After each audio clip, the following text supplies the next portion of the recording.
आज हम आपके सामने खड़े हैं बिकॉज ऑफ ब्रिट वर्ल्ड वाइड सिस्टम। भगवान के शुक्रगुजार है कि जिन्होंने ये मौका दिखाया हमको और हमको समझने की बुद्धि दी कि ये बिजनेस को हम समझ सके। एंड हमारे सक्सेस का राज है हमारे अपलाइन से लक्ष्मण नल्लाड़े, उनके अपलाइन है सफायर्स अभिजीत एंड उर्मिला भोजने, उनकी अपलाइन है हमारे great doctor Prashant and Beena Bagde, both are PhDs। Okay, and all the way to Taranjeet Sohal जो यूके से आए थे हमको इस बिजनेस सिखाने के लिए। एंड मंजिंदर सराय उनके अपलाइन है and we are mentored by none other than कांतियन Lata Gala. Okay, country mentors. Okay, and उनकी वजह से आज हम लोग आपके सामने खड़े हैं। और कितने लोग ऐसे हैं कि किसान है, किसान एग्रीकल्चर बैकग्राउंड से कितने लोग हैं? वाह, गुड। ओके, तो मैं भी आपके बैकग्राउंड से, सूट पे मत जाओ। ओके, ये सब बाद में आया हुआ है। हमने खेती में बैठ के काम किया है, मैं ट्रैक्टर चला सकता हूँ, मैं ट्रक चला सकता हूँ, बाजार में बैठ के सब्जी भी बेची है, ठीक, सब कुछ किया है। तो एक बहुत बार ऐसा होता है, लोगों को लगता है ना ये फक्त सूट बूट मधले लोग बोलू शकतात, ऐसा नहीं है। और हम लोग पहला पार्ट जो होगा उसमें थोड़ा सा हमारा स्टोरी बताएंगे कि हम इस बिजनेस में कैसे आए, बिजनेस ने क्या क्या दिया हमको, और दूसरे पार्ट में ये बिजनेस में आपको क्या करना है ताकि आप भी कामयाब हो। और हमारे यहाँ आने की एक ही मकसद है कि जिस बिजनेस की वजह से हमारी जिंदगी इतनी बेहतर हो गई, आपकी भी जिंदगी उतनी बेहतर होनी चाहिए, ये हमारा मकसद है एक्चुअली। वैसा यहाँ हमको आने की जरूरत ही नहीं है, वैसा देखा जाए तो आपके पास दुनिया की सबसे अच्छी अपलाइन है। यहाँ नांदेड़ में बैठे हुए इतने सारे लोग हैं, इतने सारे प्लैटिनम्स है, एमरल्ड्स है, डायमंड है भी आपके नांदेड़ में। ओके, एंड तो ये बिजनेस प्रूव हो गया है कि चलता है। ओके, तो हमको आने की जरूरत नहीं, लेकिन होता क्या है बहुत बार आप उनका सुनते नहीं, इसलिए हमको आना पड़ता है। ओके, तो बिजनेस बहुत सिंपल है। मैं मेरी थोड़ी सी स्टोरी बताऊंगा। मैं बारामती के पास एक छोटा सा गांव है सांगवी, वहां से हूँ। हमारे गांव का जो पॉपुलेशन है हार्डली 8 से 10 हजार पॉपुलेशन है। और हमारे पिताजी अभी भी खेती करते हैं, वहाँ पोल्ट्री फार्म है, ट्रांसपोर्ट का बिजनेस था अभी हमारे पास। हमारे पिताजी एक बहुत बड़ी डीलरशिप भी देखते हैं। तो मेरा बचपन पूना में गया है because I studied in English medium school में मेरी पढ़ाई हुई सब। इंग्लिश मीडियम स्कूल में पढ़ने के टाइम मैं पूना में था, तो पूना में बड़ी बड़ी गाड़ी देखता था, तो वहाँ मेरे सपने बड़े होते थे। एंड सपने बड़े हो गए और मैं हमेशा सोचता था कि मर्सिडीज होनी चाहिए, ये होना चाहिए, वो होना चाहिए, लेकिन वो बचपन में था। होते होते हमारा इंजीनियरिंग हो गया और इंजीनियर होने के बाद इंजीनियरिंग भी मजे की बात है। 83 में मैंने एडमिशन लिया था डिप्लोमा के लिए। तब वहाँ पे कॉलेज में ये था, 4 ट्रेड थे। It was chemical, civil, automobile and electronics, industrial electronics. तो मुझे पता था कि आगे जाके सॉफ्टवेयर का जमाना आने वाला है, तो मैंने प्रायोरिटी उसको उस टाइम दिया था। 83 I had tried industrial electronics करके। एंड जब फॉर्म में भर के दिया, सब दिया, 2 दिन के बाद लिस्ट लगा, नोटिस बोर्ड पे जाके मैंने देखा तो मेरा नाम वो इलेक्ट्रॉनिक्स में नहीं था, सिविल में था। तो मैं थोड़ा सा ये हो गया, मैं बोला यार मेरे पिताजी वहाँ चेयरमैन है और ऐसा कैसे हो सकता है, मैंने जो लिखा वही होना चाहिए। मैं घर जाने के बाद पिताजी को बोला, उन्होंने ऐसा ऐसा किया। उन्होंने बोला कि उन्होंने नहीं किया, मैंने बोला उनको करने को। इलेक्ट्रॉनिक्स करके क्या करेगा, रियल एस्टेट में ज्यादा पैसा है, रियल एस्टेट में आएंगे, सिविल इंजीनियर बना, इसलिए मैं सिविल इंजीनियर हो गया। और मजे की बात है आज देख रहा हूँ कि सॉफ्टवेयर में नहीं वो अच्छा है। ओके, वो सॉफ्टवेयर में कहने को सॉफ्ट है, बाकी सब हार्ड है। ओके, जाने का टाइम है, आने का टाइम नहीं है, लाइफ नहीं है। हस्बैंड एक कंपनी में जाता है, वाइफ एक कंपनी में जाते हैं, दोनों जाने का आने का टाइम नहीं। हमने पुणे में कुछ लोग ऐसे देखे कि हस्बैंड का ड्यूटी दिन का है, वाइफ का ड्यूटी नाइट का है, दोपहर के बाद वाइफ जाती है, दोपहर के बाद ये आता है, तो उसमें कोई लाइफ नहीं। So it was a God's plan कि हम लोग इसमें आए, सिविल इंजीनियर हो गए। पुणे में काफ़ी बड़े बिल्डर है, उनके पास मैंने जॉब किया है एक्सपीरियंस के लिए, और उनके साथ काम करता था। मैं काम भी बहुत करता था कि हमारे पिताजी का हमेशा एक डायलॉग होता था, बचपन से हमने सुनते थे, गाड़वा सारखा काम करा, राजा सारखा रहा। ओके, मेहनत गधे जैसे करो और राजा जैसे जिंदगी जियो। ओके, लेकिन बहुत बार ऐसा होता है लोग उल्टा करते हैं। ओके, तो इंजीनियर होने के बाद वो मैं जॉब करता था। जॉब में भी इतना मैं मेहनत करता था कि एवरी 3-4 मंथ्स मेरी सैलरी इंक्रीज होती थी। ओके, और मैं खुश था वहाँ पे। लेकिन क्या हो गया बीच में कि पिताजी ज़्यादा पॉलिटिक्स में बिजी थे, तो मुझे बोले कि तुम उधर रहोगे, मैं इधर पॉलिटिक्स में बिजी रहूँगा, घर का कौन संभालेगा। इसलिए मुझे घर वापस आना पड़ा। और घर आया तो मुझे सब खेती देखनी थी। वहाँ हमारा पोल्ट्री फार्म था और 30 हजार मुर्गियाँ है वहाँ पे। और मैं सोचता था कि ये बड़ा होना चाहिए, वो मर्सिडीज का जो सपना था ना वो था, ये बड़ा होना चाहिए। 1 लाख मुर्गियाँ होगी तो 1 लाख अंडे निकलेंगे, रोज 1 लाख रुपए आएंगे। ओके, तो ऐसे मेरे सपने थे। तो मैं पिताजी को हमेशा बोलता था कि ऐसा ऐसा होना चाहिए, इतना बड़ा होना चाहिए। पिताजी बोलते थे कि तुम जवान लोग हो, तुम्हारे पास जोश होता है, होश नहीं होता, ऐसा कभी होता नहीं। इसलिए मेरा वो सपना वैसा ही रह गया। फिर मैं चाहता था कि खुद का कुछ करूं, तो मैंने एक टायर का बिजनेस खोल दिया, टायर का बिजनेस शुरू किया। वहां भी अच्छा चला। 6 महीने में मेरा टर्नओवर लगभग 35 लाख का हुआ था। और क्या हुआ कि मेरे बाजू का दुकान खाली था, वो दुकान वाले जो एक दिन आए मेरे पास बैठे, तो मेहमान करके हमने उनको चाय भी पिलाया। चाय पीते पीते उन्होंने मुझे पूछा कि कैसे चल रहा है आपका बिजनेस। तो मैंने बोला कि बहुत अच्छा चला, 35 लाख का टर्नओवर हो गया। वो चाय पी के चले गए। ओके, 2-3 महीने के बाद बाजू में टायर का दुकान आ गया। ओके, ट्रेडिशनल बिजनेस में यही होता है ना, आप सच नहीं बोल सकते हो। एंड वो हो गया। आज की तारीख में हमारी दुकान के पास 100 मीटर में 7 दुकानें टायर की। ओके, और फिर मैंने देखा यार ये कंपटीशन है तो इसको भी छोड़ना पड़ेगा। फिर हमारे कुछ दोस्त मिले, उनके साथ हमने एक ट्रेडिशनल डिस्ट्रीब्यूशन का बिजनेस शुरू किया था। हमारे पास बर्जर पेंट की डीलरशिप थी, कुछ इंडस्ट्रियल केमिकल्स हम लोग सप्लाई करते थे, वो भी अच्छा चल रहा था। लेकिन वापस वही था, मन बोल रहा था कि और कुछ होना चाहिए, कुछ तो होना चाहिए, बड़ा होना चाहिए। और मैं बारामती में रहता था, हमारी शादी हो चुकी थी, हमारे 2 बच्चे थे, लेकिन कुछ तो बड़ा करना है तो मुझे पूना जाना चाहिए। तो मैं पूना गया, पूना शिफ्ट हुए हम लोग। पूना भी ऐसे जिद पे गए थे कि खुद का कुछ करने का है। तो पूना में मैं रहता था, वो एक छोटे से फ्लैट में रहता था, may be 400 square feet, 10 by 10 का हॉल, 10 बाय 10 का बेडरूम, 8 बाय 10 का किचन, एंड बालकनी बिल्कनी कुछ नहीं था।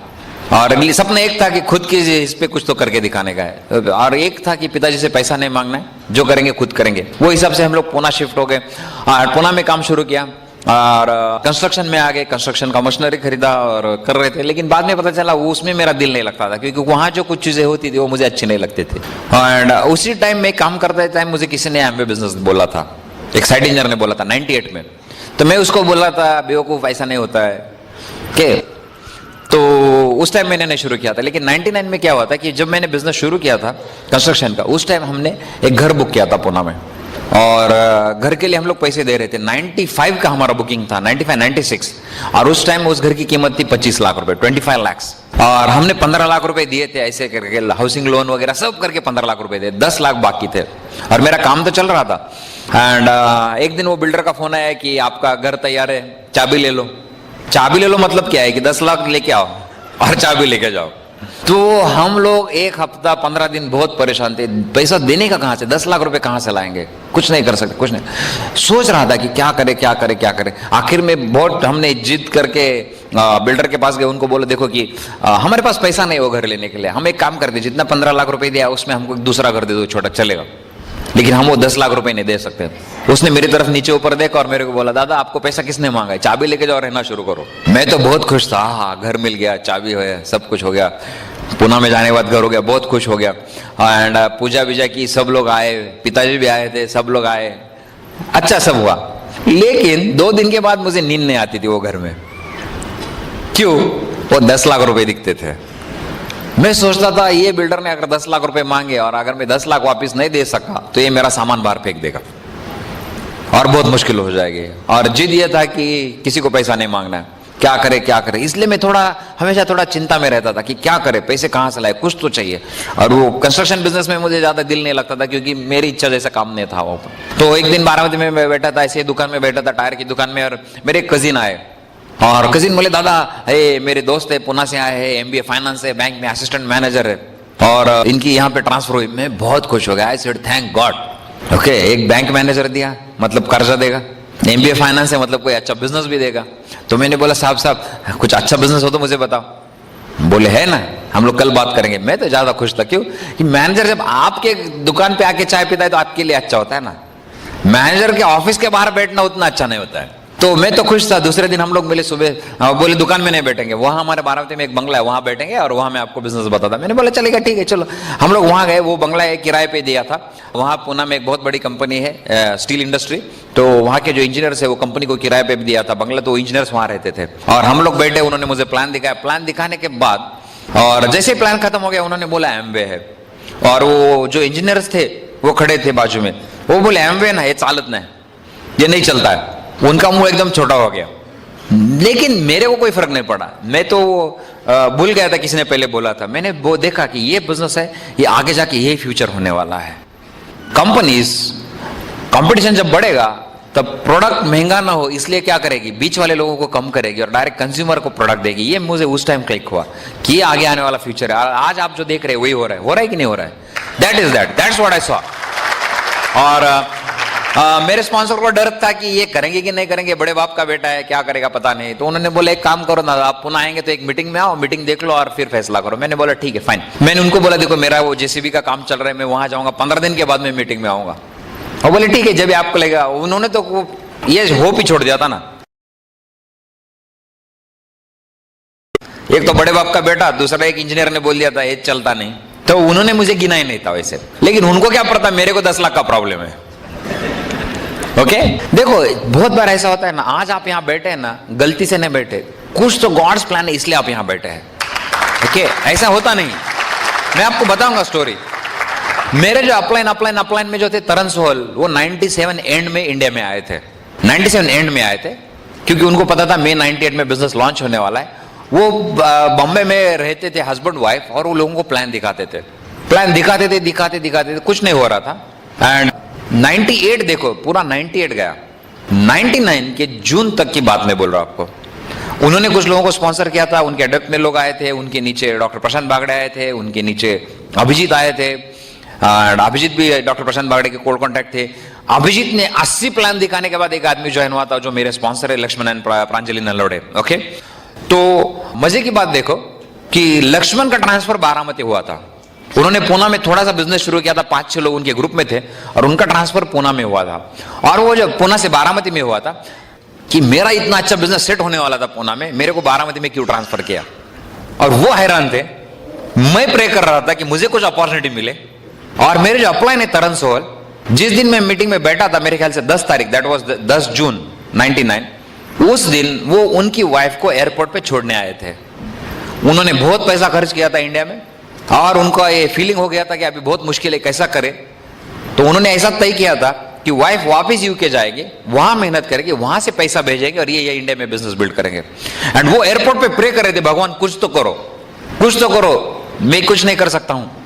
And that day I was sitting in that open meeting में। उस दिन उस ओपन मीटिंग में बैठा था। मतलब क्या है देखो, वो प्रे कर रहे थे कोई तो चाहिए, मैं प्रे कर रहा था मुझे कुछ तो चाहिए। एंड भगवान ने हो गया, कर दिया। एंड हम लोग बिजनेस में हैं, the business went fast. Meeting जब देखा तो बहुत बार ऐसा होता है ना, आप मीटिंग के बाहर आते तो आप आपके प्रोस्पेक्ट को ढूंढते हो। मेरी हालत तो उल्टी थी, मैं स्पॉन्सर को ढूंढ रहा था, ये किधर गया मुझे जिसने बुलाया। वो मीटिंग का एड्रेस भी मैं ढूंढ के गया था, उन्होंने लिख के दिया था कागज पे, यहाँ है मीटिंग होता है। मैं 15 दिन के बाद मीटिंग में गया था, वहां पे कोई टिकट बेच रहा था, तो मैं टिकट खरीद के अंदर जाके बैठे था। ओके बहुत बार ऐसा होता है ना, लोग टिकट का प्राइस देख के वापस चले जाते हैं, यस और नो। तो मैं अंदर जाके बैठा, मीटिंग देखा। मीटिंग के बाद मैंने देखा, मैंने बोला लक्ष्मण मैं यहाँ हूँ। वो भी देखने लगा, तुम्हें आला आप आए? बोला हाँ आया हूँ। ये पैसा है, क्या करने का है बोलो? प्रोडक्ट कहाँ मिलता है पता नहीं, एमवे का नाम क्या है पता नहीं, कितने महंगे प्रोडक्ट्स होते हैं, क्या प्रोडक्ट्स है कुछ पता नहीं, सिर्फ शुरू करने का है। And we join the business. उन्होंने बोला ठीक है मैं कल आऊंगा वाउचर लेके। वो दूसरे दिन आया वाउचर पे साइन करने को। Anjali was not ready to sign, वो साइन करने को तैयार नहीं थी। बोले इतना बिजनेस, वो पेंट का बिजनेस है, कंस्ट्रक्शन का है, केमिकल का है, इतने में फुर्सत नहीं मिलता, और एक काय को करने का। मैं बोले चुपचाप साइन करो, बाद में देखते क्या है।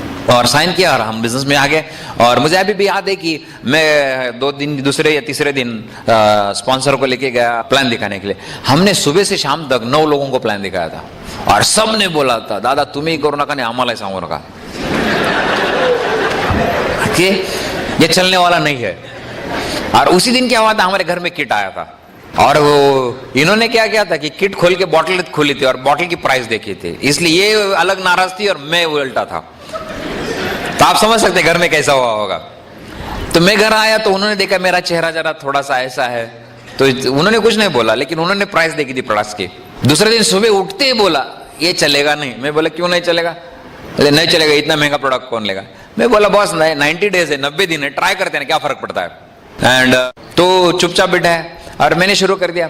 मुझे अभी भी याद है, मैं बहुत घूमता था, बारामती में जाता था प्लान दिखाने के लिए। पुणे से बारामती जाता था, मेरे पास वो मारुति 800 था, और वो लेके गया तो 1000 रुपये पहला खर्चा आया, और चेक आया 238 रुपये का। ओके घर में जाके वो एसेट का बॉटल लेके गए, 1 लीटर का एसेट आता था उस टाइम किट में। ओके और पिताजी ने बॉटल देखा, बॉटल देख के बोले हाँ काहीतरीच करतोय, असं थोडीच होत असतं, ये ऐसा नहीं होता है। तो मैंने कुछ ध्यान ही नहीं दिया उनको। और क्यों नहीं ध्यान दिया, मैं आपको बोलता हूँ। मैंने जब बिजनेस शुरू किया था ना, तब मैंने एक बिल गेट्स का इंटरव्यू पढ़ा था, और बिल गेट्स को पूछा गया था कि अगर आप माइक्रोसॉफ्ट शुरू नहीं करते तो आप क्या करते? तो बिल गेट्स का आंसर था I would have been an Amway distributor. ये बिल गेट्स का आंसर है। दुनिया का सबसे अमीर आदमी एमवे के बारे में क्या बोलता है, दैट इज मोर इंपॉर्टेंट। सड़क पे घूमने वाला क्या बोलता है, दैट इज नॉट इंपॉर्टेंट। ये मजे की बात है। मैं इसलिए बोल रहा हूं कि बहुत बार ऐसा लगता है मेरा पड़ोसी ज्यादा इंटेलिजेंट है, मेरा साला ज्यादा इंटेलिजेंट है, बिल गेट्स उनसे ज्यादा इंटेलिजेंट, इसलिए मैंने आपको बोला।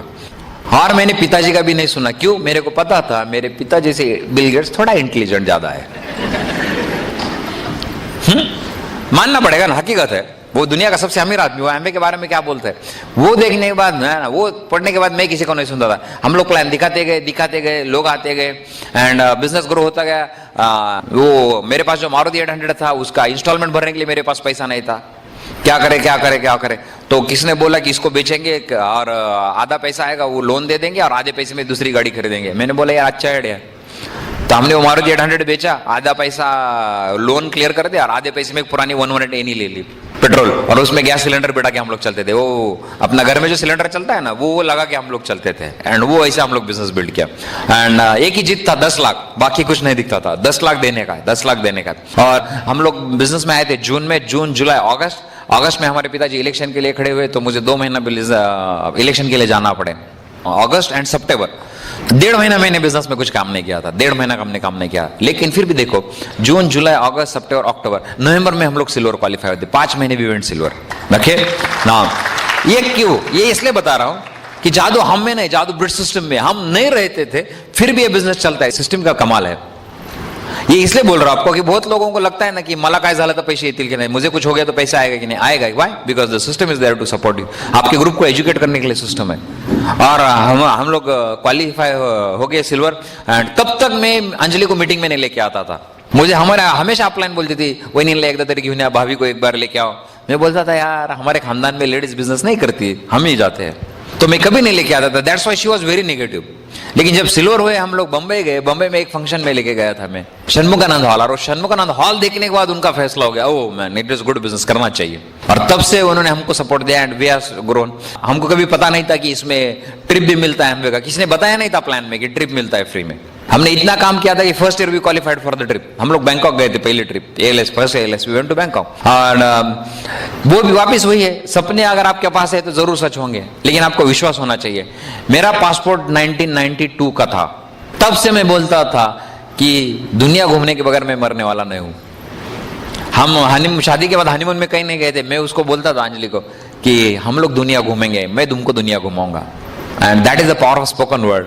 कि उस टाइम से आज तक एमवे ने जितने भी ट्रिप दिए, हम लोग हर ट्रिप को क्वालिफाई हुए। That's because of this business. Okay, and आपके लिए तो बहुत सारे लोग यहाँ पे हैं जो ALS क्वालिफाई हो चुके हैं, उन्होंने आपको बताया भी होगा ट्रिप कैसा होता है। Amway treats you first class man, first class. आप जब क्वालिफाई होते तो एमवे का आपको लेटर आता है कि आप पासपोर्ट सबमिट करें, आपके पासपोर्ट से एमवे के पास जाते हैं। एमवे आपको वीजा लगा के देती है, बैगेज के टैक्स देती है। आप जब एयरपोर्ट पे जाते हो तो आपके बैगेज को टैक्स लगाया जाता है। और वो बैग एक बार आपने वहां चेक इन किया तो आपको डायरेक्ट होटल के रूम में मिलता है, आपको हाथ भी नहीं लगाना पड़ता बैग को। Amway treats you first class. Okay, and trip भी ऐसा होता है, you stay in 5 star hotels, everything paid for. वहां खर्चने के लिए भी आपको पैसा दिया जाता है। और क्या चाहिए आपको? इस बिजनेस की वजह से हम लोग कहाँ गए। We are in Bangkok, Thailand, Malaysia, Penang में थे, फुकेत में थे, बिंतान आइलैंड्स इंडोनेशिया में थे, मेडिटेरियन क्रूज पे गए थे, इटली में थे, नेपल्स में थे, कांस में थे, कांस फिल्म फेस्टिवल होता है, फिल्म फेस्टिवल होता है, वहां थे हम लोग। बीजिंग में थे, ग्रेट वॉल ऑफ चाइना, ये घूम के आए। तो ये सब इस बिजनेस की वजह से हुआ। एंड बिजनेस में बहुत सारे लोग ना बोले थे। आपको लोग ना बोलते हैं, हमको अभी भी लोग ना बोलते हैं। ना मतलब कुछ नहीं, उनको आज सपना नहीं, उनको आज जरूरत नहीं, इसलिए वो ना बोलते, उसको चिंता करने की जरूरत नहीं। लेकिन हमारा ड्रीम फोकस था। और मैं आपको बताऊं कि 2-2.5 साल में, या आई थिंक 2.5 या 3 साल में वी वेंट एमरल्ड्स, सब कर्जा मुक्त, everything was over. Okay, emerald जाने के बाद नया गाड़ी खरीदा एंड एवरीथिंग। ओके, हमारा बच्चा US में पढ़ता है, उसका एजुकेशन का फी हम लोग इस बिजनेस से भरते हैं। Okay, and I tell you मैं, ये सब इस बिजनेस से हुआ है।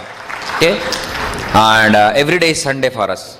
ये बिजनेस आपको बहुत कुछ देगा, आपके जो भी सपने ये बिजनेस पूरा करेगा आपको। ओके, लेकिन सिर्फ एक काम है, आपके जो अपलाइन है उनके साथ आप रहेंगे और वो जो बोलते हैं वो करेंगे, तो ये आपके लिए भी हो सकता है। ओके, ये मेरा पार्ट था, अंजलि आएगी वो उनका पार्ट बताएंगे, और वापस मैं आके कुछ आपको बताऊंगा कि ये बिजनेस को हमने क्यों चुना और आपको इसको सीरियसली क्यों देखने की जरूरत है। Okay, so help me welcome diamond lady Anjali. Good evening, Nanded city. और हम लोग बहुत एक्साइटेड है क्योंकि आपके सिटी में नए डायमंड हो गए हैं और उनसे हमने बहुत कुछ सीखा है। सबसे पहला तो मैं शुक्रगुजार करूँगी भगवान का, जिनकी कृपा से आज हम यहाँ पे हैं। हम शुक्रगुजार करेंगे ब्रिट वर्ल्ड वाइड का, जिन्होंने मौका दिया हमें यहाँ पे बोलने का। और उन्होंने तो उनका जो स्टोरी पार्ट है आपको सुनाया, लेकिन मैं आपको मेरी जो बैकग्राउंड है, मेरे जो स्टोरी है आपको बताऊंगी। उसके पीछे एक ही मकसद है कि हम आपको होप देना चाहते हैं कि हम जैसा सिंपल कपल अगर ये बिजनेस सक्सेसफुली कर सकते हैं तो आप भी कर सकते हैं। तो मेरा बचपन मराठवाड़े का ही है। मराठवाड़े में जो बीड जिला डिस्ट्रिक्ट है, वहाँ का एक छोटा सा गाँव है, वहाँ मेरा बचपन गया। और इतना छोटा गांव है कि वहाँ जो स्कूल है अभी तक 10वीं तक है, बिल्कुल डेवलप नहीं हुआ है। और घर का जो माहौल था वो पर्दा पद्धति थी, लेडीज ने ये करना नहीं वो करना नहीं, तो हमारा सेल्फ इमेज था वो बहुत लो था। ड्रीम्स बहुत बड़े बड़े थे, लेकिन पिताजी फार्मर थे, छोटे गांव के थे, तो घर की स्थिति भी अच्छी नहीं थी कि हम लोग उनको कुछ डिमांड करें। तो हमारे पिताजी ने हमें 10वीं तक पढ़ने दिया। बाद में वो चाहते थे कि हम आगे नहीं पढ़े, लेकिन हमारी जो एक कजिन सिस्टर है उन्होंने हमारे पिताजी को थोड़ा समझाए कि इनको थोड़ा सा आगे पढ़ाइए। और उनके समझाने के बाद उन्होंने हमें उनके यहाँ भेजा। तो हमारा अगली जो पढ़ाई है वो सांगली में बीकॉम तक की पढ़ाई हमने वहाँ की। और कई बार आपके जीवन में बहुत सारे लोगों का बहुत सारा प्रभाव होता है, और मेरे लाइफ में वो जो मेरी कजिन सिस्टर और उसके हस्बैंड थे, उनका बहुत बड़ा प्रभाव है, क्योंकि उनको संतान नहीं थी। उन्होंने मुझे इतना प्यार दिया कि कोई माता पिता भी आपके बच्चों को इतना प्यार नहीं देंगे।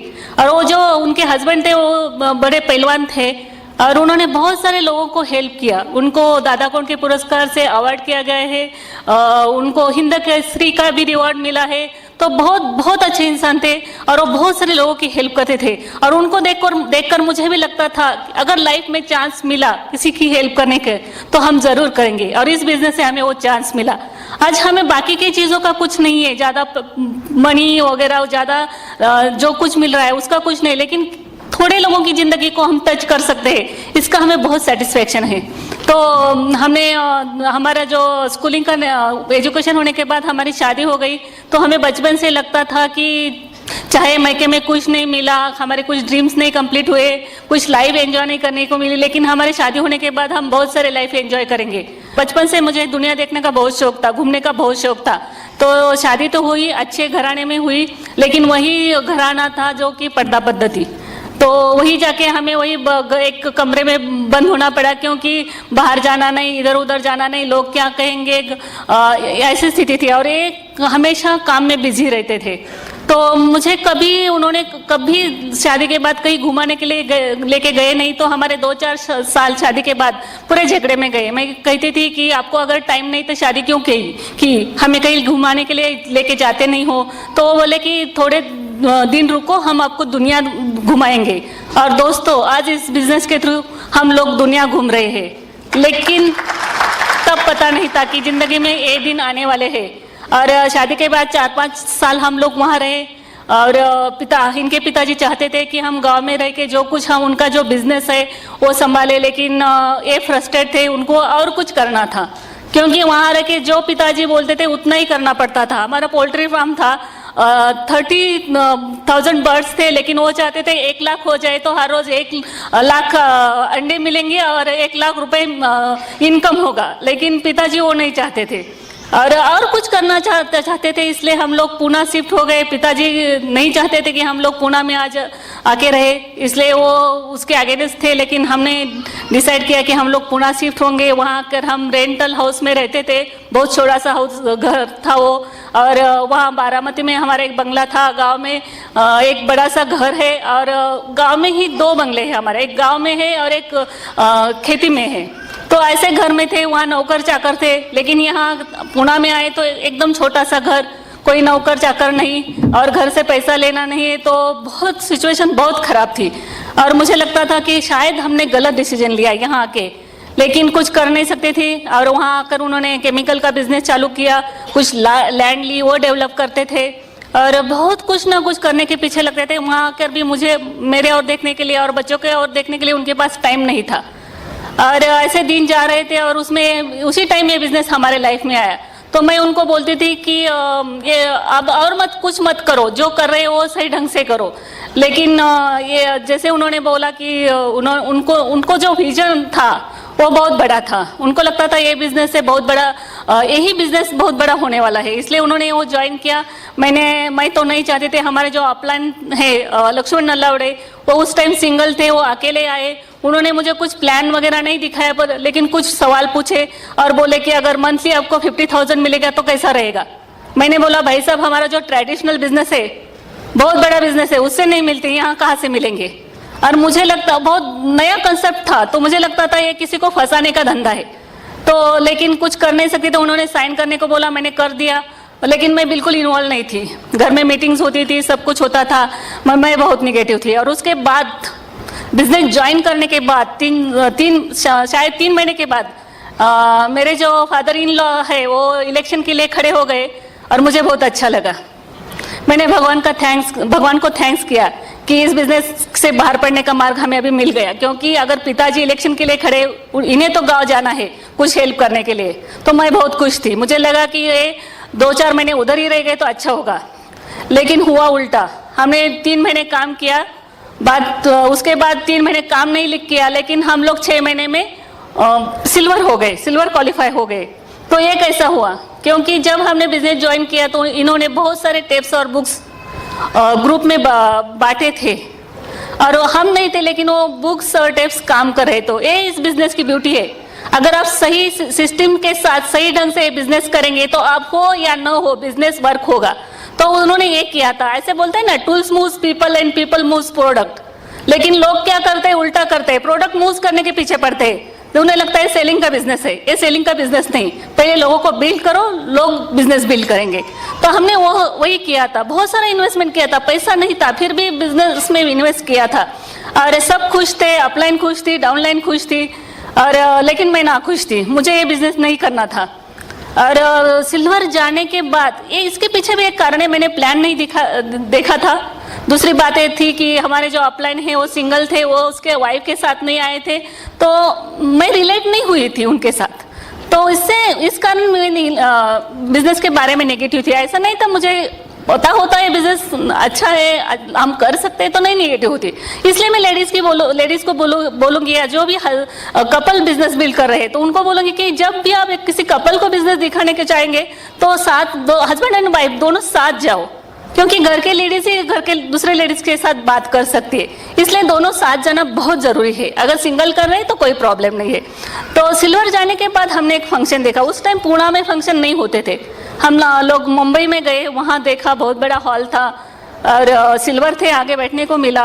और उसी टाइम हमारे जो ग्रेट अपलाइन है प्रशांत बागड़े, वो हमारे पिछले रो में बैठे थे, और उन्होंने मेरे और एक चीट पास की और उस पर लिखा था, भाभी जी गौर से सुनिए, आपको भी ऐसी बात करनी है। मैं हैरान हो गई कि अपलाइन जानते हैं मैं नेगेटिव हूँ बिजनेस के बारे में, लेकिन वो मेरे बारे में वैसे सोचते थे। तो एक ही कहना है मुझे आपको कि आप जिस नज़र से लोगों की ओर देख रहे हैं, उस नज़र से मत देखो, वो क्या बन सकते हैं उस नज़र से देखो। हमारे अपलाइन ने बिलीव किया कि हम लोग एमरल्ड जा सकते हैं, डायमंड जा सकते हैं, हम लोग बहुत बड़े लीडर बन सकते हैं, इसलिए आज हम स्टेज पर है। तो आपको भी वही करना है। आप जो डाउनलाइन के बारे में सोचेंगे कि ये मेरी डाउनलाइन है, वो बहुत बड़ी लीडर है, तो वो लीडर बनेंगे। और जब मैंने वो देखा लेडी स्पीकर बात करने को आई, तो मुझे बहुत अच्छा लगा, क्योंकि उसने बहुत सारे अच्छी बात वहाँ पे की, रिलेशनशिप के बारे में बात की, और मुझे लगा कि ऑनेस्ट एंड एथिकल बिजनेस है। और उस दिन से मैंने डिसाइड किया कि मैं इस बिजनेस में मेरे हस्बैंड को 100% सपोर्ट करूंगी, जो भी काम करना पड़ेगा वो करूंगी। और उस दिन से हमने पीछे मुड़कर नहीं देखा, जो भी करना है वो सब कुछ किया बिजनेस के लिए।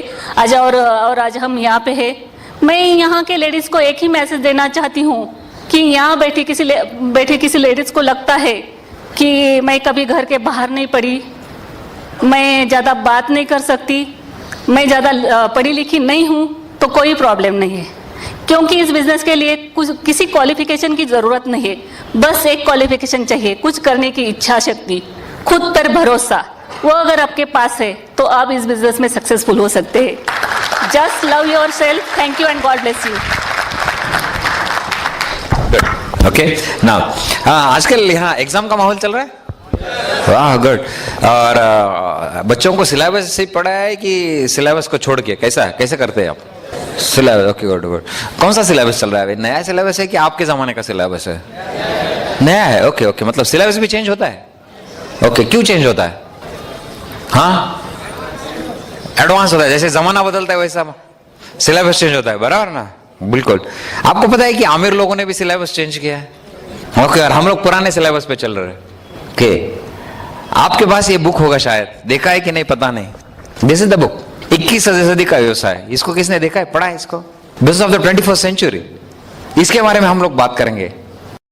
ओके, ये नया जमाने का नया बिजनेस है, इसको समझना पड़ेगा। आज तक हम लोग पुराने सिलेबस पे काम करते हैं, इसलिए अमीर नहीं हुए। ओके, कितने लोगों को सचमुच में अमीर होने का है? ओके, तो पुराने सिलेबस से पास नहीं हो सकते ना, नई एग्जाम, सिलेबस बदलना पड़ेगा। यस और नो? पुराना जमाने में क्या होता कि नौकरी कर, शिक शिक शिक, तुला चांगली नौकरी मिळेल, मग तुझं भलं होईल, तेरा भला होगा, बराबर बोलते थे ना? तो ये जो आपको समझना है, रॉबर्ट कियोसाकी जो है, जो बुक जिन्होंने लिखा है, उनका एक बुक है रिच डैड पुअर डैड, जरूर पढ़िए आप। ओके, यहाँ बहुत सारे ग्रेजुएट्स होंगे, ये आपके घर में किताब होना चाहिए, रिच डैड पुअर डैड। दूसरा किताब है कैश फ्लो क्वाड्रेंट, आप इसको लिख सकते हैं, इंग्लिश में आता है, हिंदी में आता है। रिच डैड पुअर डैड तो ऐसा बुक है, ऐसी किताब है जो लगभग 20 लैंग्वेजेस में ट्रांसलेट हुई है, 20 लैंग्वेज में अनुवाद हुआ है उनका। मतलब आप समझ सकते हैं कि कितने देशों में वो गया होगा book. Rich dad poor dad एक बुक है, उसको जरूर पढ़िए आप, आपको पता चलेगा कि अमीर आदमी अमीर क्यों बनता है और गरीब आदमी गरीब क्यों रहता है। दूसरा उनका किताब था कैश फ्लो क्वाड्रेंट, वो पढ़िए आप, कैश फ्लो क्वाड्रेंट। तीसरा बुक है बिजनेस स्कूल, जरूर पढ़िए। आपके घर में अगर ये एजुकेशन नहीं होगा, नया सिलेबस नहीं होगा, तो आपकी अगली पीढ़ी कामयाब नहीं हो सकती, मैं गारंटी दे सकता हूं, आप भी नहीं हो सकते हो।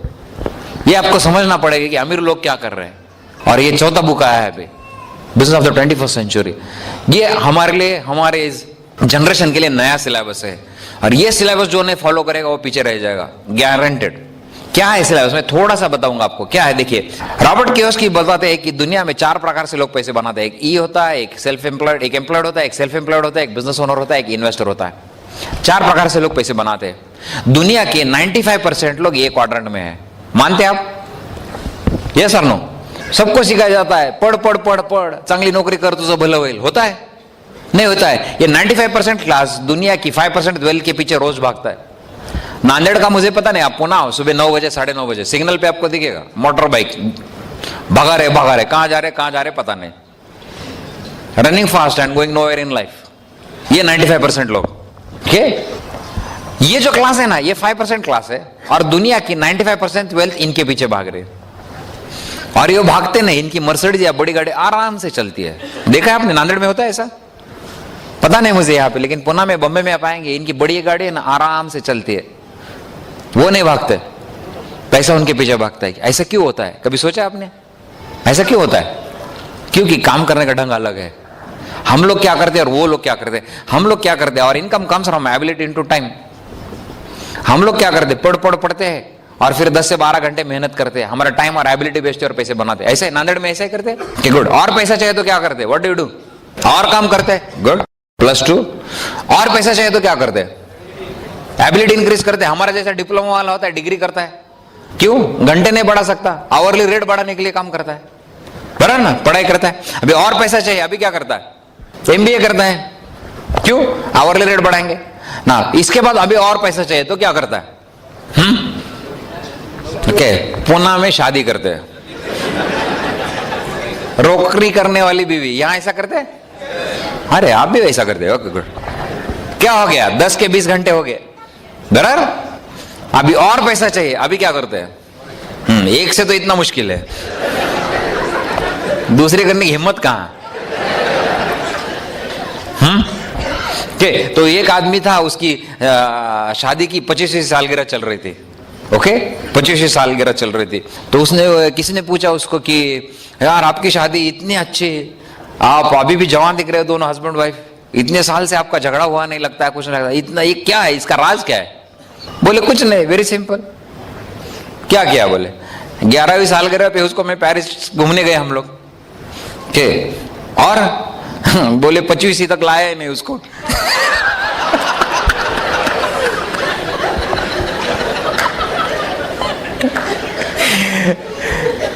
ओके, ये करते हैं, गुड ना।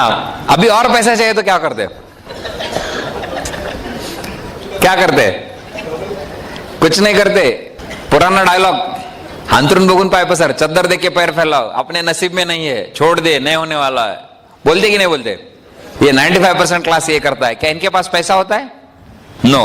टाइम होता है जिंदगी एंजॉय करने के लिए? नहीं। सिक्योरिटी है? नहीं है। इन्होंने काम करना बंद किया तो पैसा आता है? नहीं आता है। ये हो गए एम्प्लॉयड, सेल्फ एम्प्लॉयड। डॉक्टर लोग भी यही है। डॉक्टर्स है यहाँ पे, how many doctors are here? The most hard working class. इनकी हालत तो नौकर से भी बेकार। नौकर नहीं आया तो सब इनको ही करना पड़ता है। This is the problem. कहने को मालिक है,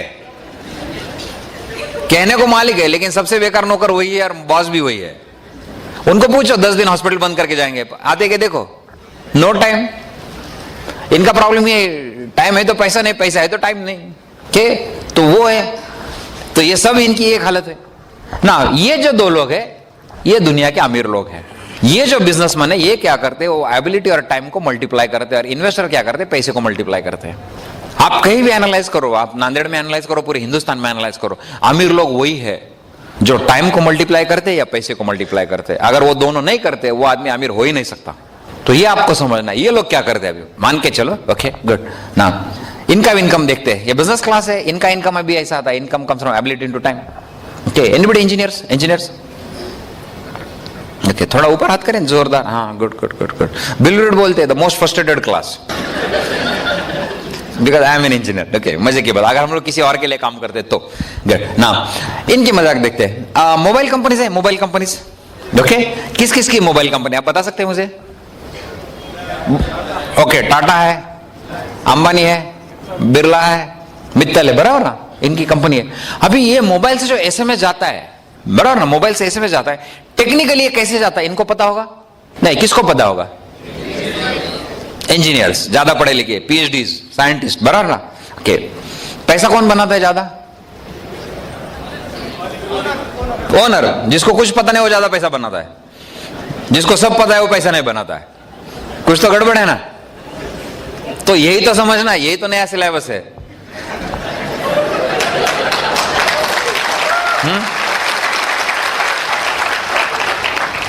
इतकं शिकलो तरी श्रीमंत का नाही, ह्याला हा प्रॉब्लेम है। This is the problem. Why? इनके पास, टाटास के पास मान के चलो 1 लाख लोग काम करते हैं और हर आदमी 8 घंटे काम करते हैं, तो इनके दिन में 8 लाख घंटे होते हैं, 8 लाख आवर्स पर डे। ये बहुत पढ़े लिखे, इनके पास 20 घंटे, ये आदमी के दिन में 8 लाख घंटे। ज्यादा पैसा कौन बनाएगा? ज्यादा पैसा कौन बनाएगा? टाटास, 8 लाख वाले। गुड। क्या इनके पास ज्यादा पैसा है? इनके पास टाइम है लाइफ एंजॉय करने के लिए? है। वो दुनिया घूमेंगे, फिर भी 1 लाख लोग रोज काम पे जाएंगे ना, running fast and going nowhere. हाँ, वो है। इनकी फैमिली सिक्योर है? यस। ओके, इन्होंने काम करना बंद कर दिया तो इनका इनकम बंद होगा? नहीं, इट इज रेसिडुअल, वो पैसा आता ही रहेगा। तो दैट इज दैट। इसका मतलब क्या है कि आपको अगर जिंदगी में अमीर होना है तो आपको क्या करना चाहिए? पैसा और टाइम मल्टीप्लाई करना चाहिए, बराबर? यस। अभी अगर आपके पास पैसा नहीं है तो क्या मल्टीप्लाई करेंगे? टाइम। तो यही समझना है आज आपको, टाइम मल्टीप्लाई करना है। और हमारा जो बिजनेस आता है that is time multiply. Okay, this is our business. ये जो कंसेप्ट है ना, ये फ्रेंचाइजिंग जो कंसेप्ट है, इसको आप समझ लीजिए। ओके, मैकडॉनल्ड से आया था, रिक रॉकर के एक आदमी था, मिक्सर मैकेनिक था। इसने उम्र के 52 साल तक नौकरी की और बाद में उसको पता चला कि नौकरी करने वाला आदमी अमीर नहीं होता है। ओके, आज बहुत सारे लोग 52 साल से कम बैठे हैं ना यहाँ पे। ओके, आप लकी हो, आज आपको पता चला। आपको 52 साल तक वेट करने की जरूरत नहीं। इन्होंने देखा कि एक दुकान है, ये चल रहा है, उसमें एक प्रोडक्ट स्टैंडर्डाइज कर दिया, एक सिस्टम स्टैंडर्डाइज कर दिया। प्रोडक्ट अच्छा है, सिस्टम अच्छा है, दुकान चलने लगा। लेकिन बाद में वापस वही पता चला, 24 ही घंटे पैसे कमाने के लिए। अगर ज्यादा पैसा चाहिए तो क्या करना पड़ेगा? टाइम बढ़ाना पड़ेगा। टाइम कैसे बढ़ाएंगे? और दुकान खोलने पड़ेंगे। और दुकान खोलेंगे तो क्या करना पड़ेगा? इन्वेस्टमेंट करना पड़ेगा। जितना इन्वेस्टमेंट ज्यादा उतना टेंशन ज्यादा, बराबर ना। दूसरी चीज, क्या वो हर जगह बैठ सकता है? नहीं। फिर किसको बिठाएगा? लोगों को बिठाएगा। क्या वो लोग मालिक जैसा काम करेंगे? नहीं करेंगे। रेक रॉक ने यही देखा, ये 2 चीजें प्रॉब्लम है। उसने उसको दोस्तों को बोला, देखो मेरे पास एक ब्रांड नेम है, मेरे पास एक प्रोडक्ट है, मेरे पास एक सिस्टम है, मैं आपको सब दूंगा। आप दुकान खोलो, दुकान का नाम मैकडॉनल्ड्स ही होगा, ये प्रोडक्ट यहां चलेगा, यही सिस्टम यहां चलेगा। अगर ये दुकान यहां चलता है तो यहां चलेगा कि नहीं चलेगा? चलेगा। जो भी प्रॉफिट होगा उसमें से 96% पैसा आप रख लो और मुझे 4% दे दो। Is it a good partnership? अच्छा है, दोनों के लिए अच्छा है। रेकरों को पता था ये आदमी को ज्यादा पैसा मिलेगा तो ये जिंदगी भर बिजनेस में रहेगा, और ये जिंदगी भर बिजनेस करेगा तो चाहे जिंदगी भर 4% आता रहेगा। पर कभी कभी होता है ना, कुछ अकलमंद लोग होते हैं, उन्होंने बोला बेवकूफ है 4% में बिजनेस बेचता है, लेकिन रेकरो वॉज विजनरी, उसने देखा कि ये बिजनेस चलने वाला है। एक का कामयाबी देखने को दूसरा है, तीसरा है, होते होते 1980s में जब आदमी गुजर गया, he had more than 8000 outlets around the world. 8000 से ज्यादा आउटलेट हो गए। अगर एक आउटलेट 10 घंटे चलता है तो उसके दिन में कितने घंटे हो गए? अभी 80,000 घंटे हो गए। अगर 8000 दुकान से उसको सिर्फ 100 रुपए रोज मिलता है तो इसका इनकम कितना हो गया? 8 लाख रुपए दिन का हो गया। ये 1980 की फिगर है, 1980 की फिगर है। 2000 साल की फिगर को देखते हैं हम लोग। 2000 में लगभग 30,000 से ज्यादा मैकडॉनल्ड थे। एक दुकान अगर 10 घंटे चलता है तो उसके दिन में 3 लाख घंटे, yes 3 lakh hours per day. अभी मैं किसी को बोलता हूं तो बोलता है नहीं नहीं ये ऐसा नहीं होता है। मैं बोले देखो इंटेलिजेंट है वो, आप रोज कितना घंटा काम करते हैं? 10 घंटे काम करेंगे, 40 साल काम करेंगे, साल के 300 दिन काम करेंगे, फिर भी 1,20,000 होता है। ये आपकी पूरी जिंदगी का 1,20,000। नौकरी करने वाली बीवी पकड़ के लाओ, इंटू 2 2.5 लाख हो गया, उससे ज्यादा नहीं हो सकता पूरे आपकी जिंदगी का। और ये आदमी जिसके दिन में 3 लाख घंटे, आपके दिन में, आपकी पूरी जिंदगी में 2.5 लाख घंटे, अमीर कौन बनेगा? रेकरो की बनेगा ना। कॉमन सेंस, ये समझने के लिए कितना एजुकेशन चाहिए? ज्यादा नहीं चाहिए ना, इसलिए धीरूभाई अंबानी अमीर है और ज्यादा एजुकेटेड लोग उनके पास काम करते हैं। ठीक, तो ये चीज है। अगर 30,000 आउटलेट उनको सिर्फ 100 रुपए देता है तो इनका इनकम हो गया दिन का 30 लाख रुपए ना। क्या ये आदमी के पास पैसा होगा? यस। टाइम में जिंदगी एंजॉय करने के लिए है। सिक्योरिटी इसकी फैमिली को है। क्या रोज काम करने की जरूरत है? नहीं। अभी मैंने आपके सामने 3 प्रकार लगे पैसे कमाने के। सबसे अच्छा कौन सा है? फर्स्ट, सेकंड और थर्ड, कौन सा अच्छा है? थर्ड। ये नया सिलेबस है, इसको आपको समझना पड़ेगा। This is the new syllabus. NIT, Aptech, चार्टे coaching classes, Bata, these are all franchises. वो लोग खुद का टाइम मल्टीप्लाई करते हो, हर जगह नहीं बैठते। ये आपको समझना पड़ेगा। तो ये कंसेप्ट में हम लोग क्या करते? इसमें और एक ड्रॉबैक है, सिर्फ एक आदमी का टाइम मल्टीप्लाई होता है, इनका मल्टीप्लाई नहीं होता। हमारे बिजनेस में क्या है कि हर आदमी आगे जाके फ्रेंचाइज दे सकता है। मान के चलो कि आपको जिसने भी बुलाया उसकी 4 फ्रेंचाइजी है और आपकी 10 है, ज्यादा पैसा कौन बनाएगा? 10 वाला बनाएगा। इसका मतलब क्या है कि आप ज्यादा पैसे बना सकते हैं आपको जिसने बुलाया उससे भी ना। जॉब में कभी ऐसा होगा कि आपका बॉस आपको हेल्प करेगा कि मेरे से तुम ज्यादा पैसे बनाओ? होगा कभी? नहीं होगा। यहां पे जो आपका स्पॉन्सर है वो चाहेगा कि आप 100 रुपए बनाते हो, उसको 4 रुपए मिलने वाला है। अगर उसको 8 रुपए चाहिए तो वो क्या करेगा? आपको 200 रुपए बनाने को सिखाया गया है। यस और नो? ये बिजनेस में फिर गलत क्या है? गलत क्या है? गलत कुछ नहीं है। हम लोग उल्टा ओल्ड सिलेबस पे सोचते हैं, इसलिए प्रॉब्लम है, समझते नहीं जल्दी। This is the best business, honest and ethical business. इसकी वजह से फ्रेंचाइजी कंसेप्ट दुनिया भर में चल रहा है और ये बिजनेस में हम लोग हैं। अभी बहुत सारे लोग मुझे मिलते बोलते हैं नहीं नहीं नहीं आई एम क्वालिफाइड MBA, साबुन क्यों बेचूं? आपके यहां नहीं बोलते होंगे, पुणे में आओ, बंबई में आओ, देखेंगे। ओहो, एक आदमी को तो मैंने दिखाया प्लान, बोला नो मेरी डिग्निटी कम हो जाएगी। ओ डिग्निटी कम हो जाएगी। मैंने उसको बोला कि आप मुझे बोल सकते हैं हिंदुस्तान के 10 अमीर बिजनेसमैन के नाम बता सकते हैं आप मुझे? 10 टॉप बिजनेसमैन इंडिया के बता सकते हैं नाम? हम जल्दी जल्दी लिखेंगे, बोलिए। अंबानी है, वो लिखा है, टाटा, अंबानी, बिरला, मित्तल, और गोदरेज है, आजिम प्रेम जी है, बियानी है, नारायण मूर्ति है, महिंद्राज है, ITC है, बराबर ना। ये 10 लोग हैं, सबके अलग अलग बिजनेस है। ओके, लेकिन सब में एक कॉमन बिजनेस है। आपको पता क्या है? सब लोग साबुन बेचते। सब लोग साबुन बेचते। गोदरेज साबुन बेचते, आजिम प्रेम जी साबुन बेचते, महिंद्राज ITC के साथ आ रहे, sorry Mahindras are coming into retail. Okay, Bianis साबुन बेचते, बिग बाजार, पेंटालून्स, गुड। अंबानी साबुन बेचते, रिलायंस फ्रेश, टाटा साबुन बेचते, वेस्ट साइड, स्टार बाजार। ओके, मित्तल्स वॉलमार्ट के साथ आ रहे, ओके, एंड और कौन रह गया? ITC is there. ये सब अमीर लोग अगर साबुन बेचते हैं तो हमने बेचना चाहिए कि नहीं बेचना चाहिए? हाँ, कॉमन सेंस ना, कॉमन सेंस। देखो अमीर लोग जो करते हैं वही करो ना, कड़के लोग जो करते हैं वो करते रहेंगे तो कड़के रहेंगे। ये नांदेड़ से ये रोड आगे कहां जाता है? मेन हाईवे कहां जाता है? Where does it go? Hyderabad. अगर हैदराबाद जाना है तो उधर ही मुंह करना पड़ेगा ना, इधर मुंह करेगा तो किधर जाएगा? औरंगाबाद। कामयाब अगर होना है आपको तो कामयाब लोग जो करते वही करो ना। यही प्रॉब्लम है। कॉपी देखो, जिंदगी में आप किसी ना किसी को तो कॉपी करते, हम लोग करते कि नहीं कॉपी करते। गाड़ी खरीदे तो उसने जो खरीदा मेरे को चाहिए, उसने जैसी साड़ी खरीदी वैसी चाहिए, उसने वो बाइक खरीदी मेरे को चाहिए, उसने ऐसा घर बनाया वैसा चाहिए। कॉपी करते कि नहीं करते हम लोग? जिंदगी में हम किसी ना किसी को कॉपी करते, तो क्यों ना अमीर लोगों को कॉपी करें, कड़के लोगों को क्यों कॉपी करें? ओके, एक चीज आपको मैं बताना चाहता हूं, ये अमीर लोग हैं ना एक दूसरे की कॉपी करते हैं। देखो इन्होंने छोटी गाड़ी लाई, टाटा नैनो, ओके, बजाज भी लाने वाले हैं, Suzuki is also going to bring, Maruti Suzuki भी लाने वाले सब लोग। ये सब अमीर लोग एक दूसरे को कॉपी करते हैं। और मजे की बात बताओ आपको, गरीब लोग भी एक दूसरे की कॉपी करते हैं। तुमने हमें बंद किया, हमने भी बंद किया। हाँ मैन, किसको कॉपी? देखो आपको अगर एग्जाम में बिठाया जाए, अक्लमंद है, किसके पीछे बैठेंगे? कॉपी करने का परमिशन है, होशियार आदमी के पीछे बैठेगा ना। फिर जिंदगी में बेवकूफ के पीछे क्यों बैठते हो? ओके, दूसरी चीज, ये सब लोग साबुन क्यों बेच रहे हैं? Now this is the biggest point. दुनिया भर का जो रिटेल मार्केट है, Walmart is the biggest retail in the world. Walmart का टर्नओवर लगभग $400 बिलियन है, $400 बिलियन। ज्यादा समझता नहीं होगा तो मैं आपको आसान करके बता देता हूं।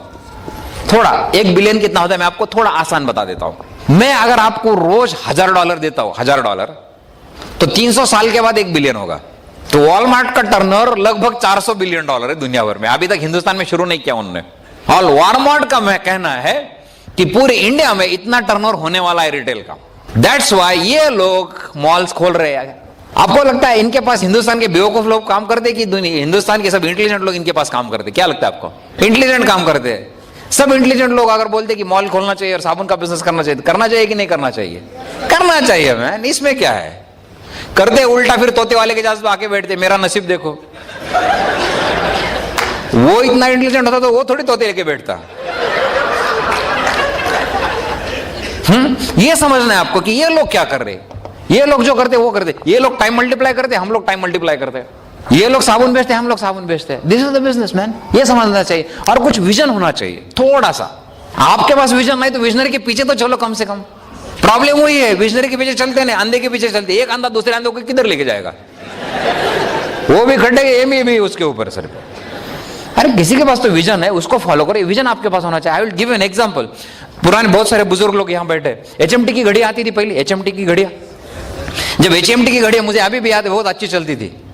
ओके, लेकिन उस टाइम टाटा की टाइटन आ गई। फर्स्ट टाइम टाइटन केम, ओके, तब लगता था ये टाइटन क्या करेगा, HMT तो इतना वेल सेट है।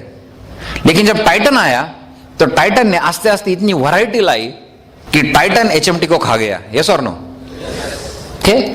अभी क्या हुआ देखिए, क्योंकि टाटास को पता था एक यूथ आ रहा है, एक जनरेशन आ रहा है, उनको और अच्छी और वैरायटी घड़ियां लगेंगी, तो उन्होंने वो टाइटन लेके आए। बाद में उन्होंने देखा कि इतने सब लोग जवान हो रहे, बड़े हो रहे, इनको सब बाइक्स चला रहे, इनको गॉगल्स की जरूरत है। वो फास्ट ट्रैक लेके आए। यस और नो? फास्ट ट्रैक लेके आए।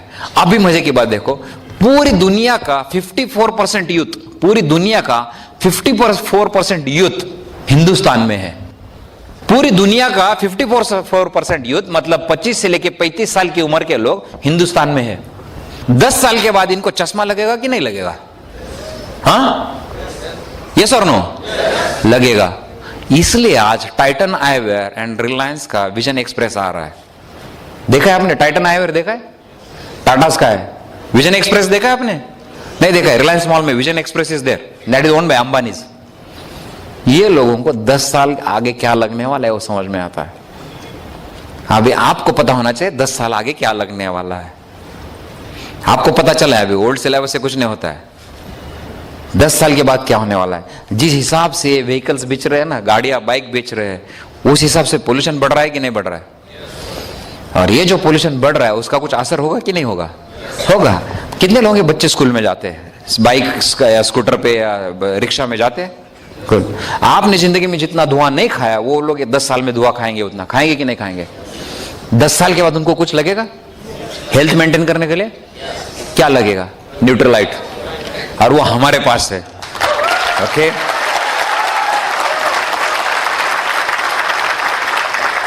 टाटा और अंबानीज के पास न्यूट्रीलाइट नहीं, हमारे पास है। ओके, और मजे की बात मैं बोलूंगा आपको, अगर आप नहीं बेचेंगे तो टाटा एंड अंबानीज बेचेंगे। व्हाट इज गुड, हम करें, अभी सुधर जाए, अभी सुधर जाए। ये इतना हसीन मौका आपके हाथ में बिजनेस का, ये चलने वाला है। आप करो या ना करो, बिजनेस तो चलने वाला है। आपको जिसने भी बोला इस बिजनेस में, ये बिजनेस शुरू करने के लिए, ये विजन आप समझ लो, it's going to be huge business. ये तो जस्ट शुरुआत है, अभी तो कुछ ही नहीं हुआ है। इंडिया, एमवे इंडिया का जो टर्नओवर है ना 2100 करोड़, 2100 करोड़, ये एमवे इंडिया का टर्नओवर है। एमवे चाइना इतना प्रोटीन पाउडर खाता है, सिर्फ प्रोटीन पाउडर चाइना में 2100 करोड़ का जाता है, बाकी का तो सब छोड़ो। और हम लोग, चाइना के बाद हमारी पॉपुलेशन सबसे ज्यादा है, यार हमको ये बिजनेस लगेगा। आप करो या ना करो बिजनेस, लेकिन जो सीरियसली करे वो 10 साल में करोड़पति बनेगा कि नहीं बनेगा? बनेगा। मैंने आपके सामने अपॉर्चुनिटी रखी है, you have to decide. Thank God, God bless. Back to the host.